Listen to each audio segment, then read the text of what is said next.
Boa tarde, bem-vindo a esta live de estudo bíblico nesta quarta-feira e hoje nós vamos entender melhor o nosso Pai Celestial. Vamos ver o que Jesus ensina sobre o Pai Celestial.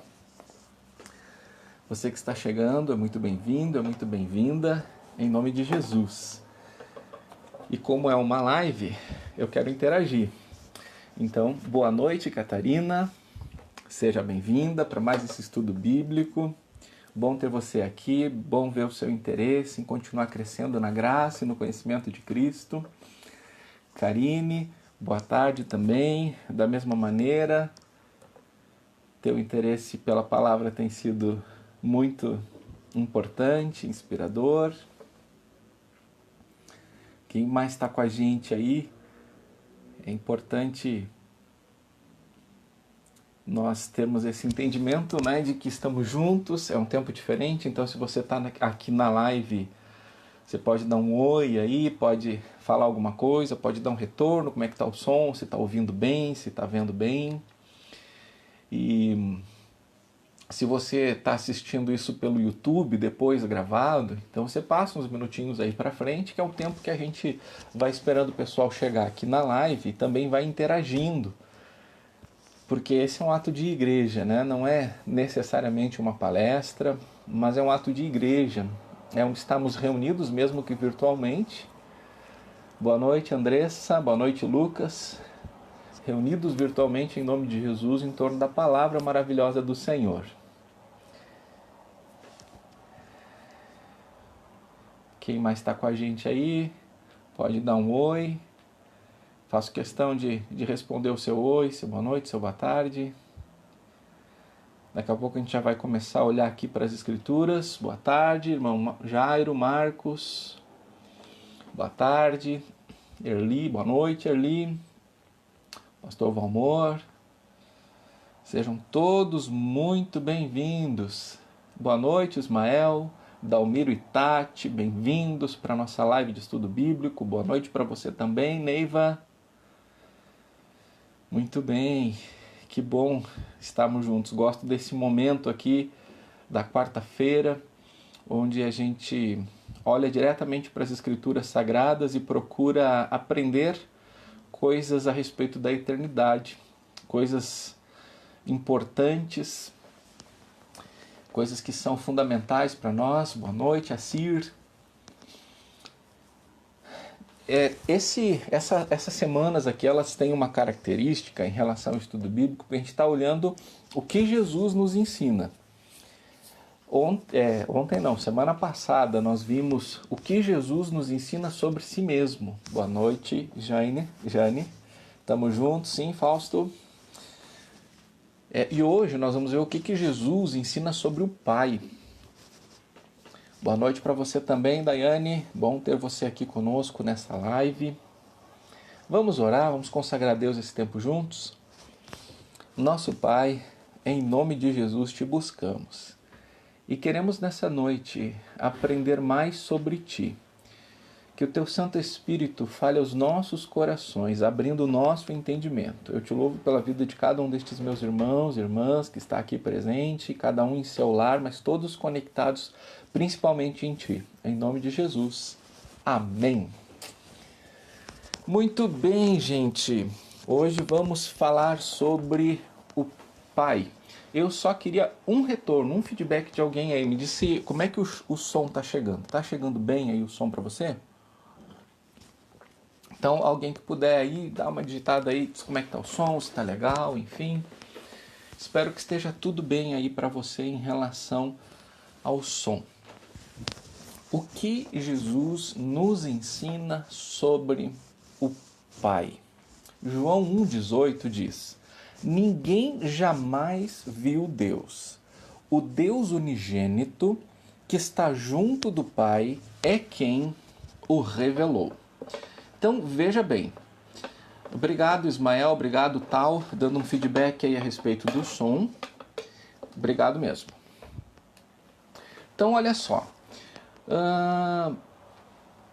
Imagina que você conhece uma pessoa e essa pessoa conhece uma outra pessoa. Então, essa outra pessoa vai falar para você a respeito daquela pessoa que ela conhece. Agora imagina que você conhece uma outra pessoa que vai falar para você de alguém que ela não conhece. Qual é a grande diferença? A grande diferença é que quando você tem um amigo em comum sobre a outra pessoa que você não conhece, você vai ter informações muito mais precisas, muito mais reais, muito mais próximas, porque aquela pessoa conhece aquela outra pessoa de quem ela vai falar. Então a gente acaba conhecendo essa terceira pessoa, porque a segunda pessoa, que é quem nós conhecemos, nos apresenta ela. Então eu vou ler de novo esse texto aqui. Ninguém jamais viu a Deus. O Deus unigênito, no entanto, que está junto do Pai, é quem o revelou. Então nós jamais poderíamos conhecer Deus, o Pai, por causa do pecado que separou o ser humano da humanidade. Mas Deus Filho, Jesus, veio ao mundo e revelou-se a nós. Então a gente pôde conhecer Jesus, o Filho de Deus. Ele é o nosso amigo em comum em relação ao Pai, que nós jamais poderíamos conhecer. Então, nos interessa aprender sobre o Pai a partir desse nosso amigo em comum. Jesus é o elo em comum entre nós e o Pai. Então esse Jesus, Deus unigênito que está junto do Pai, revelou o Pai, e o que nós vamos fazer no estudo de hoje, então, é conhecer melhor o Pai a partir das palavras de Jesus. A humanidade, ela sempre teve a ideia da existência de Deus, não necessariamente do Deus como conhecido pelos cristãos, mas a ideia de alguma força divina. Em algumas culturas, de forma plural, em algumas outras culturas, de forma exclusiva. Mas sempre houve esse entendimento de que existe um poder superior. A gente já falou sobre isso em semanas passadas. A gente tem registro arqueológico, a gente tem registros históricos que revelam que a humanidade desde sempre e em todos os lugares, de alguma maneira, tinha esse entendimento de que existe divindade e de alguma maneira procurava se relacionar com essa divindade. E também nas semanas anteriores nós vimos o quanto isso é impossível por causa do pecado, que é uma barreira entre nós e a divindade. Mas quando Jesus vem a esse mundo, ele nos apresenta a si mesmo. E quando apresenta a si mesmo, ele apresenta também o Pai. O livro de Hebreus, no capítulo 1, diz que Jesus, o Filho, é a exata expressão do ser de Deus. E ele mesmo, no livro de João, tem o registro de que ele mesmo se apresenta como aquele que é um com o Pai e que quem vê a ele, vê ao Pai. Por isso é importante nós conhecermos tudo o que podemos saber a respeito de Jesus, entendendo que quando sabemos a respeito de Jesus, estamos nos aproximando do Pai. Jesus veio restabelecer a nossa comunhão perdida com o Pai. Então, nesse estudo, nós vamos ver alguns aspectos importantes que agora nós podemos conhecer a respeito de Deus Pai por causa da vinda de Jesus a esse mundo e da revelação que ele nos traz. E a primeira coisa que talvez possa ser óbvia a entender é que Deus é Pai. Pode parecer óbvio, mas nem sempre a gente consegue entender esse aspecto a respeito do nosso Deus. Jesus diz lá em Mateus 11, 27, tudo me foi entregue por meu Pai. Ninguém conhece o Filho a não ser o Pai. E ninguém conhece o Pai a não ser o Filho, e a quem o Filho o quiser revelar. Jesus se refere a Deus como Pai. E talvez alguém possa pensar, bom, ele é o Pai de Jesus, mas será que eu posso chamar Deus de Pai? Será que isso não é uma falta de reverência, falta de temor? Será que isso não seria muita ousadia de nossa parte? Bem, eu concordo que é algo muito grandioso e que até é surpreendente que o Criador de todas as coisas, que está sustentando todas as coisas, tenha um tipo de relacionamento com suas criaturas, como eu e você, os seres humanos, no qual ele se apresenta como Pai. Mas, em João capítulo 20, versículo 17, está registrada as seguintes palavras de Jesus: Subo para o meu Pai e o Pai de vocês, para o meu Deus e o Deus de vocês. Não é maravilhoso isso? Que grande amor nos tem concedido o Pai, ao ponto de sermos chamados Filho de Deus. Em outro momento, o apóstolo João escreve isso, né? Como é grande esse amor do nosso Deus, que nos dá o direito de sermos chamados filhos de Deus, porque Ele é Pai. Então nós temos duas concepções bem extremas que são erradas. Uma delas é achar que a nossa relação com Deus deve ser uma relação baseada no medo, numa reverência extrema e que seria muito ousado chamá-lo de Pai. Esse é um extremo. O outro extremo é considerar que Deus é um Pai que é Pai de toda a humanidade sem nenhum critério. E isto não é o que as Escrituras Sagradas afirmam. Deus é o Criador de tudo.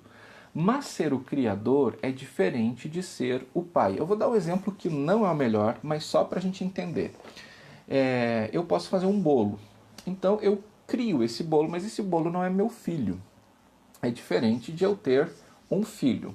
Em relação à humanidade, não se trata de seres humanos e bolo, mas existe um critério que faz com que algumas pessoas venham a ser filhos de Deus e as outras permaneçam como criaturas, até que possam, pela graça, se tornar filhos de Deus. Daqui a pouco a gente vai falar mais sobre isso. Eu quero ressaltar agora que nós precisamos pensar em Deus como Deus realmente é. Então, se quando eu penso em Deus, eu não estou pensando em um Pai, eu não estou pensando devidamente em relação a quem Ele é. Se eu desconsiderar o seu coração paternal, que nos recebe como filhos e filhas amadas, nós vamos estar deixando de considerar algo fundamental a respeito de quem Deus é. Porque a base do nosso relacionamento com Ele é uma base familiar, onde somos filhos e Ele é Pai. À medida que Jesus Cristo tornou isso possível. Nós somos agora uma família que tem um Pai perfeito e somos filhos aceitos por seu amor condicional. Eu tinha falado sobre a diferença, entre ser uma criatura de Deus e sermos filhos de Deus. Em João, capítulo 1, versículo 12, está escrito: Mas a todos quantos o receberam, deu-lhes o poder de serem filhos de Deus, a saber, aos que creem em seu nome. Ou seja, há um poder para se tornar filho de Deus. E esse poder vem pela fé quando cremos no Senhor. Eu vou ler de novo. Mas a todos quantos o receberam, deu-lhes o poder de serem filhos, feitos filhos de Deus, a saber, aos que creem no seu nome. Em algumas semanas anteriores, eu havia dito que Paulinho e eu estamos no processo de adoção já há mais de 6 anos. Às vezes a gente vê alguns apelos na televisão como se a falta de adoção fosse por falta de candidatos. Isso não é verdade, né? Nós já estamos habilitados aí há mais de 6 anos, aguardando no Senhor os nossos filhos. E o nosso perfil lá não é restrito, então não se trata de, eles estão esperando 6 anos porque eles têm um perfil muito restrito. Não, são realmente coisas que fogem muito até a compreensão e às vezes nos levam a alguns questionamentos. Mas nós entendemos que Deus está preparando os nossos filhos. Quando os nossos filhos, que talvez já estejam em algum lugar agora, esperando o momento de virem para nós, quando nós os adotarmos, Paulinho e eu já decidimos ser pai e mãe. Então, não haverá restrições de nossa parte em relação a que esta ou estas crianças, como estamos disponíveis, sejam nossos filhos. Mas dependerá dessas crianças se seremos seus pais, porque nós não podemos impor. Nós podemos até ter lá uma questão jurídica que diga que nós adotamos, que nós temos a guarda, enfim. Mas se no coração dessas crianças houver uma barreira em relação a mim e Paula, essas crianças não nos considerarão pais. Bem, quando nós pensamos na figura de Deus, Deus já decidiu ser o nosso pai. Mas um Deus tão amoroso, um Deus tão generoso, um Deus tão grandioso, ele, por sua infinita graça, leva em consideração também o nosso desejo de receber esta filiação, de recebê-lo como pai. E nessa perspectiva, eu gostaria que você ouvisse novamente esse texto de João 1,12. Mas a todos quantos o receberam, deu-lhes o poder de serem feitos filhos de Deus, a saber, aos que creem no seu nome. E este é o momento, então, que deixamos de ser criaturas de Deus para sermos filhos de Deus, no momento em que nós cremos, é pela fé. Bem, existe sim uma grande dificuldade de muitas pessoas entenderem Deus como um pai quando seus pais não foram bons pais. E tem muitas pessoas que sofreram agressões, abusos, abandonos, e seus pais foram realmente muito ruins enquanto pais. Bem, nós não vamos julgar os motivos, os porquês, vamos entender que todo ser humano precisa da graça de Deus. E quando algum pai não está permanecendo em Jesus, certamente isso vai refletir em outros relacionamentos, com sua esposa, com seus filhos, com outras pessoas. E não tendo naquele momento um bom relacionamento com o Senhor, infelizmente as coisas podem ficar muito ruins com relação às pessoas ao seu redor. Então, como pastor, realmente muitas vezes eu acabo ouvindo o relato de pessoas que, quando pensam em pai, não lhes vem uma coisa boa na mente. Então, quando pensam pai em relação a Deus, essas pessoas elas acabam se sentindo não muito bem acolhidas, né? Principalmente se elas sofreram rejeição ou abuso. Olha só o que Jesus diz em Mateus 7,11. Ora, se vocês que são maus sabem dar coisas boas aos seus filhos, quanto mais o Pai de vocês que está nos céus dará coisas boas aos que lhe pedirem. Então aqui nós temos uma comparação entre pais que, mesmo sendo seres humanos maus, em algum momento sabem ou conseguem fazer alguma coisa boa para os seus filhos. E aí a questão é, Deus, que é um pai perfeito, vai fazer muito mais, vai fazer muito melhor. E muito melhor ainda do que aqueles pais que se ausentaram ou foram abusivos ou violentos. Existe uma estratégia de Satanás, que é o inimigo das nossas almas, para que os pais falhem na criação, na educação e, sobretudo, na entrega do amor pelos seus filhos. Porque quando os pais falham na entrega do amor, isso deforma o seu papel como pessoas que deveriam promover a glória de Deus e apontar para seus filhos a bondade de Deus. Então, muitas vezes, algo que o Espírito Santo precisa trabalhar nas nossas vidas é a impressão errada que nós temos a respeito de Deus, o nosso Pai, por causa do nosso pai terreno. Então, se em algum momento o seu pai não foi um pai como você precisaria ter tido que ele fosse, ou seja, você não se sentiu amado, eu quero recomendar a você, primeiro, Deus é melhor que o seu pai, e antes do seu pai biológico, Deus é o seu verdadeiro pai em Cristo. Agora você é filho, você é filha de Deus, e você tem toda a aceitação, você tem todo o amor, você tem tudo o que você precisa da parte de Deus. Segundo, olhe para seu pai como alguém que, como eu e você, precisa da graça de Cristo. E em algum momento da sua vida, faltou algo, uma vida do Espírito na vida dele, para que ele entendesse não só o seu compromisso de permanecer junto com você, quanto o compromisso de, permanecendo junto a você, expressar amor e só amor. Então, libere Deus, o Pai, da imagem que talvez seu pai tenha gerado em você, e libere o seu pai biológico de ser como Deus, que é um pai perfeito. Se você não conseguir ter um relacionamento adequado com Deus, você vai ter um problema, porque você vai achar que Deus está sempre cobrando algo de você.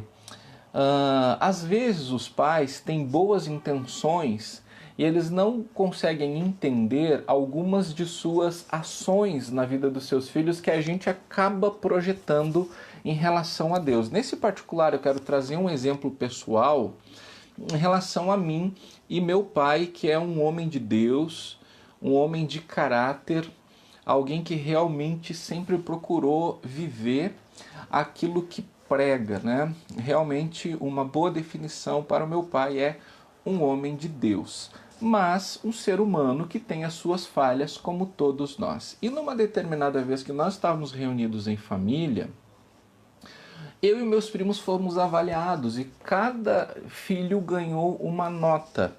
E naquele momento, eu imagino que procurando me mostrar o quanto eu precisaria ainda me desenvolver e talvez achando que isso fosse fazer com que eu me esforçasse mais, né? Cada um dos meus primos ganhou uma nota, lá um ganhou nota 10, um ganhou nota 1000, e naquele momento meu pai disse que a minha nota era 4. E aquilo teve um efeito na minha vida que perdurou algum tempo, porque eu passei a olhar para o meu Pai Celestial, Deus, como alguém que me dava nota 4. Então eu procurei, dali em diante, fazer coisas que melhorassem a minha nota diante de Deus. Então eu achava que estava sempre faltando 6, né? Então durante um tempo da minha vida foi muito complicado olhar para Deus, porque eu olhava para ele como alguém que estava me dando uma nota 4. Desculpem a tosse aqui. E aí eu tentei passar a mostrar o meu valor, né? E quando eu me dei por conta, eu estava envolvido num turbilhão de tentativa de valor, de mérito, através de coisas que eu fazia, né? Então sempre tentando mostrar, olha o que eu fiz, olha o que eu estudei, agora eu estudei música, agora eu me formei em Direito, agora eu me formei em Teologia, agora eu fiz esse curso, agora eu fiz aquele outro, porque eu estava sempre tentando chegar no 10. E isso afetou a minha relação com Deus. Até que eu pude entender que em Cristo, Deus não me dá nota 4. Deus me dá toda a aceitação, porque o Filho amado de Deus agora vive em mim. Então, assim como Deus me dá esta aceitação, Ele dá essa aceitação para cada um de seus filhos e filhas. Então, quando eu entendi que Deus me ama incondicionalmente e totalmente, eu parei de tentar viver uma vida que agradasse a Deus na minha própria força. E aí eu pude, então, começar a compreender a graça do Senhor na minha vida. Então, como eu disse a você, os nossos pais, muitas vezes, na tentativa de nos ajudar, de, nos mostrar que nós precisamos ainda crescer, nos desenvolver, nem sempre vão usar as mesmas estratégias, apesar de nos amarem. E algumas destas coisas vão interferir na nossa visão a respeito do nosso Pai Celestial. E aqui eu compartilhei uma história pessoal a respeito de alguém que me ama, que é o meu pai. Mas, infelizmente, às vezes as coisas podem ser ainda piores. Porque Sabemos que existem pessoas que não são amadas pelos seus pais. E aí a situação fica mais difícil ainda. Então, se é o seu caso, o que eu quero dizer é: Deus ama você total e incondicionalmente. Então, nada que você faça de bom vai fazer com que Deus ame mais você, porque Ele já ama você totalmente. E nenhum dos seus fracassos vai fazer com que Deus ame menos você, porque Ele já ama você incondicionalmente. Entender que Deus é seu Pai é fundamental para a sua vida. Lembre dessas palavras de Jesus: vou para o meu Pai e Pai de você. Se você puder dizer isso onde você está agora, talvez isso seja muito importante para você. Talvez você possa dizer: Deus é meu Pai. Deus me ama total e incondicionalmente. O outro aspecto a respeito de Deus que eu quero falar é que Deus é bom. Deus não somente é bom, mas manifesta sua bondade de forma que a gente possa perceber naquilo que é essencial para as nossas vidas. Talvez você vai ouvir umas buzinas agora, porque alguém está passando aí com uma buzina, alguns carros, talvez protestando por alguma coisa. Mateus 18,14 registra o seguinte: assim, não é da vontade do Pai de vocês, que está nos céus, que se perca um só destes pequeninos. Olha que maravilha! O nosso Pai, e aqui Jesus nos lembra, né? Pai de vocês, que se perca um só desses pequeninos. Ele não só é um Deus bom, mas ele tem uma boa intenção. Ele não quer que ninguém se perca. Diferente da ideia popular que muitas vezes se tem por aí, Deus não é um carrasco. Deus não é alguém que fica lá com um caderninho anotando o erro das pessoas para castigar as pessoas ou para mandar as pessoas para o inferno. Às vezes a gente confunde Deus com Zeus, com Z da mitologia grega, né? Que fica lá de cima jogando raios. Então a gente tropeça, cai e pensa: isso é porque eu fiz aquilo lá. A gente tem algum sofrimento, algum problema na vida e logo já diz que isso é Deus está me punindo por alguma coisa, né? Isso é uma blasfêmia, porque nós vivemos num mundo que foi afetado pelo pecado, onde agora os problemas existem. Então, quando coisas ruins acontecem, a primeira coisa que nós deveríamos reconhecer é: puxa, estou vivendo num mundo afetado pelo pecado onde coisas ruins acontecem, mas pela graça de Deus, pela misericórdia de Deus, eu consigo viver aqui. Lembra das palavras de Jesus: no mundo vocês terão aflições, mas tenham bom ânimo, eu venci o mundo. Então esse nosso ânimo em meio ao mundo com problemas e tribulações vem do Senhor. Os problemas, essas coisas ruins que acontecem no mundo, não são coisas que Deus está fazendo para nos punir, porque Deus é bom e suas intenções são boas, são maravilhosas. Então, muito cuidado, porque eu realmente acredito que nós entristecemos o coração de Deus quando nós vemos um Deus que nos pune.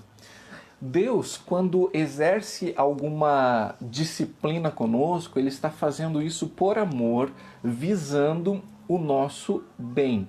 Então nós nunca podemos confundir disciplina de Deus com algo que Ele quer nos ensinar com punição de Deus, porque o nosso Deus é o Deus de toda graça, não é um Deus de toda punição, é um Deus de graça.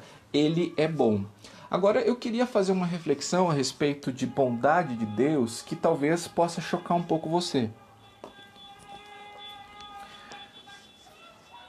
É muito comum que alguém vá dar um testemunho e diga o seguinte: olha, eu vou dar um exemplo meio estranho aqui, meio talvez exagerado, né?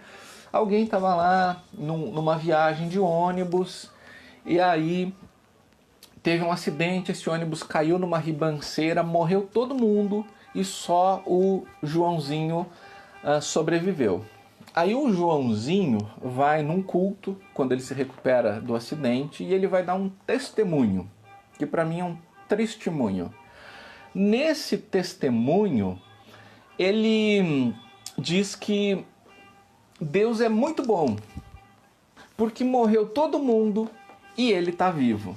Nossa, quando alguém dá esse testemunho, ainda bem que na comunhão ninguém dá esse tipo de testemunho, né? Porque senão a gente já ia fazer uma intervenção nesse testemunho, ou depois desse testemunho nós vamos dizer, olha, Deus é bom não só porque você viveu, mas também Deus continua sendo bom em cada uma daquelas mortes, porque Deus sabe de todas as coisas, Deus tem um tempo em cada uma das coisas. E mesmo que o Joãozinho tivesse morrido, ele continua sendo bom. Talvez hoje eu esteja trazendo um pouco mais de exemplos pessoais, mas em 2014, Paulinho e eu perdemos nossa filhinha Esther na semana do parto.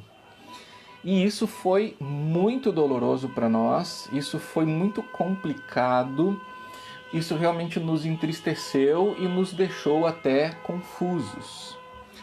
Mas uma coisa que nós procuramos nos lembrar o tempo todo é que Ele continua sendo bom, Ele continua sendo Deus. E o que nos ajudou a seguir em frente foi entender que Deus não estava sendo mal conosco, mas que Ele estava sendo bom de um jeito que a gente não conseguia entender. E eu acho que é disso que se trata. Nós, Paulinho e eu, decidimos confiar nas Escrituras Sagradas, que dizem que a vontade de Deus é sempre boa, agradável e perfeita. Então, quando acontece alguma coisa fora do nosso controle, que não nos parece bom, agradável ou perfeito, nós hoje entendemos que isso tem a ver com a nossa forma de entender, ver e perceber as coisas. Mas não questionamos bondade de Deus, não questionamos a vontade de Deus. Nos permitimos sim sofrer, nos permitimos sim sentir. Isso já fazem mais de 6 anos, isso ainda tem cicatrizes em nossas vidas, mas são cicatrizes e não mais feridas abertas, porque quando nós não cobramos Deus coisas sobre as quais Ele não é responsável, por exemplo, em relação a um Deus mau que faz uma maldade com as pessoas, nós podemos seguir em frente. Ou, melhor dizendo, as feridas não fecham quando você coloca a culpa em Deus e quando você questiona a bondade de Deus. As feridas fecham e cicatrizam e você segue em frente quando você entende que Deus é seu Pai e que Ele é bom o tempo todo. Então, muito cuidado quando alguma coisa legal acontece com você e você diz assim, olha, veja como Deus é bom.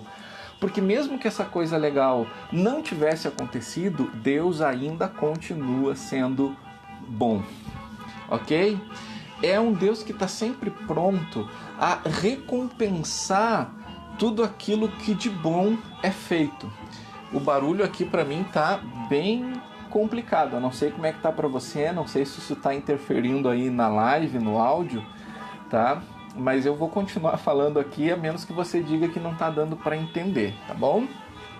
Mateus 6, versículo 4 diz, e o seu Pai, que vem em secreto, lhe dará a recompensa. Lá no Sermão do Monte, Jesus está falando o seguinte, olha, quando você for dar uma esmola para alguém, não faz isso para ser visto pelas pessoas. Dá no secreto, teu Pai que te vê no secreto vai te recompensar. Quando você orar, não fica orando para se exibir. Ora de boas, seu Pai que está no secreto está vendo e recompensará você. Bem, muitas das coisas que nós fazemos tentam mostrar para as pessoas aquilo de bom que estamos fazendo e nós passamos a esperar uma retribuição, um elogio ou qualquer coisa assim. Olha só, as pessoas falham em reconhecer o bem que é feito e supervalorizam o mal que lhes é feito. Se eu não me engano, o Augusto Cury, ele fala sobre uma capacidade que o cérebro tem para reagir muito rápido a determinadas coisas que ele acha que é uma ameaça. Então, por exemplo, quando alguém nos ofende, o cérebro bloqueia todo o registro de coisas boas que essa pessoa já nos fez, para que a gente responda a essa ameaça, a esse ataque. É por isso que quando você recebe uma ofensa ou alguma coisa de alguém que você não gosta, você super maximiza isso e você esquece todo o bem que a outra pessoa fez. E também isso explica por que você muitas vezes faz o bem para alguém durante muito tempo e faz um grande bem. E aí quando você pisa na bola, ou quando a pessoa não entende uma coisa que você faz, ela super valoriza esse problema e parece que ela esqueceu todo o bem que você já fez. Não parece. De fato, naquele momento, o cérebro dela está diminuindo todo o bem que você já fez a ela e está maximizando isso que ela entendeu como ameaça. É uma forma como a nossa mente, afetada pelo pecado, infelizmente, funciona. Bem, mas com Deus não é assim.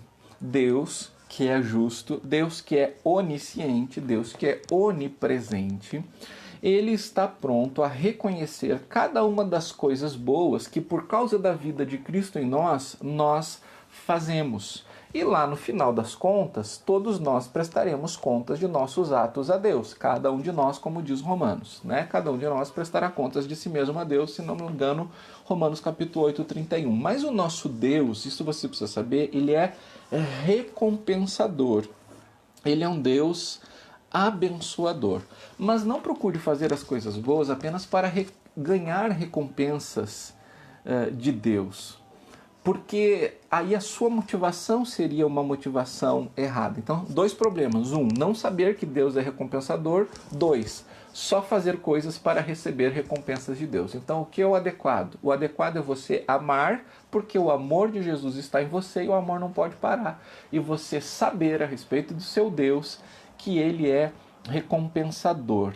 Né? Eu gosto muito daquele texto de Hebreus que diz que quem se aproxima de Deus precisa saber e crer que Ele não só existe, como também abençoa aqueles que dele se aproximam. Não é maravilhoso isso? Aquele que se aproxima de Deus precisa crer que Ele existe e que Ele abençoa os que dele se aproximam. Então isso é algo que você deve saber a respeito de Deus. Toda vez que você chega perto de Deus, é impossível que você não seja abençoado por Deus, porque Ele não só existe, como abençoa aqueles que dele se aproximam. Outro aspecto a saber de Deus é que Deus nos ama. João 3, 16 e 17, aquele trecho super conhecido das Escrituras, né? Porque Deus amou o mundo de tal maneira que deu seu Filho unigênito, para que todo aquele que nele crê não pereça, mas tenha a vida eterna. Porque Deus enviou seu Filho ao mundo não para que condenasse o mundo, mas para que o mundo fosse salvo por ele. Aqui tem muitas implicações, mas a primeira e maior coisa que eu quero ressaltar no nosso estudo é que estamos olhando a respeito de Deus, é que Ele ama. Deus ama o texto todo. Um dos textos mais comoventes a respeito de Jesus é aquele registro que o apóstolo João faz dele. João é um apóstolo muito próximo de Jesus. E aí, percebendo que a hora do sacrifício de Jesus se aproximava, né? Está dito lá em João que Jesus, tendo amado os seus, amou-os até o fim. Esse é o amor do nosso Senhor revelado em Cristo Jesus. É um amor até o fim. É um amor que não para. E as intenções de Deus, elas são movidas por este amor que Deus é e que Deus tem. Às vezes as pessoas esquecem do versículo 17. Muito constantemente eu ouço pregadores, estudantes de teologia e pessoas, enfim, que se acham super mega puritanos e, enfim, né, neo-reformados, neo-calvinistas, um monte de coisa, falando sobre a pregação do evangelho, que ela tem que ser mais contundente, que ela tem que falar mais sobre a realidade do inferno, enfim. Bem, o evangelho é a boa notícia de que o inferno não é mais o ponto final. Existe uma outra alternativa, né? Quem crê não será condenado, mas a Bíblia diz que quem não crê já está condenado. Então não adianta eu ameaçar uma pessoa em uma realidade que ela já está. O nosso papel, transmitindo esse amor que vem de Deus, é resgatar a pessoa dessa realidade. Então não é que ela vai para o inferno se ela não crer em Jesus, ela já está indo para lá. Nosso papel é resgatá-la de lá, dizer, ei, você não precisa mais ir nessa direção. Eu quero que você perceba que se você não crer em Jesus, então essa direção para a qual você já está indo, em algum momento vai ser irreversível no momento que você morrer. Mas olha só o versículo 17 de novo, porque Deus enviou o seu Filho ao mundo não para que condenasse o mundo, mas para que o mundo fosse salvo por meio dele. Então não esqueça disso, quando Deus envia Jesus, a primeira vez que Jesus veio, essa primeira vinda não é uma vinda de condenação. Então aquilo que a gente prega não pode ser uma pregação de condenação, porque isso não combina com a motivação de Deus em enviar Jesus, que é o amor, porque essa é uma característica de Deus. Deus é amor, portanto, o que ele é, ele reparte conosco em Cristo seus atributos que a teologia chama de atributos comunicáveis. Tem atributos que são só dele, por exemplo, onipotência, onipresença, onisciência, e tem atributos que ele comunica em Cristo conosco, e um desses atributos é o amor. João 15, 9, registra palavras de Jesus: como o Pai me amou, também eu amei vocês. Permaneçam no meu amor. Cristão é cristão quando ama. Jesus mostrou que ele desejava que os discípulos dele fossem conhecidos como discípulos dele se amassem. Nisso vocês serão conhecidos, se vocês amarem uns aos outros, porque o amor é Deus, o amor vem de Deus em Cristo, e somente em Cristo nós podemos amar. Então, quando a gente ama verdadeiramente, aquele amor permanente, aquele amor intenso, aquele amor sacrificial, então nós estamos apontando para algo que é maior do que nós, que é o próprio Deus. Deus, Pai bondoso, que nos ama e que só se torna nosso Pai em Cristo Jesus.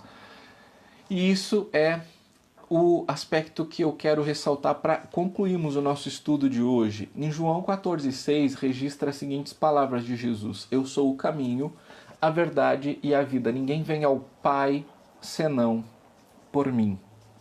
Jesus nos ensinou a oração que nós conhecemos como oração do Pai Nosso, né? Ele ensinou e ele começa dizendo lá em Mateus: vocês quando orarem, orem assim, Pai Nosso. Bem, ele está nos mostrando que devemos nos achegar a Deus na perspectiva de paternidade de Deus. Ele está dizendo, quando vocês orarem, orem assim, Pai Nosso. É por isso que eu procuro, quando começo a orar, chamando Deus de Pai. Porque precisamos ser lembrados que não estamos órfãos, que não somos órfãos, que não estamos sozinhos, que temos alguém que nos ama, que temos alguém que nos aceita, que temos alguém que nos acolhe. E esse é Deus, nosso Pai. E que isso só é possível porque da parte de Deus e seu amor fez com que Jesus fosse enviado a esse mundo. E agora Jesus é este único caminho. Jesus não é um caminho, Jesus não é um caminho melhor. Jesus é o caminho. Quando ele diz, ninguém vem ao Pai a não ser por mim. Lá em 1 Timóteo 2,5 fala que não há outro intermediador entre Deus e os homens. O único intermediador, aquele amigo que fala de alguém, é Jesus. Lembra que no começo desse estudo a gente falou sobre isso, né? Jesus é o nosso amigo em comum. É o nosso amigo, ele é um com o Pai. Então é o nosso ponto em comum com o Pai. É Jesus que nos apresenta o Pai, é Jesus que nos leva ao Pai. E agora, por causa de Jesus, daquilo que ele fez e de quem ele é, nós também, sendo um com ele, agora podemos ser participantes da natureza divina, como o apóstolo Pedro diz que agora somos. Então, que você, se já pensava assim, não esqueça disso, mas se você não entendia isso, que você jamais esqueça. Deus é seu Pai através de Cristo Jesus. Se você crê em Jesus, Deus é seu Pai. Ele é um Pai bom, Ele é um Pai presente, Ele é um Pai que ama. Ele é o nosso Pai, meu Pai, seu Pai. Glórias a Deus por isso, né? Porque Ele é assim e porque Ele compartilhou quem é conosco. Eu desejo que você tenha um resto de semana muito abençoado e muito abençoador, tá bom? Na presença do nosso Pai.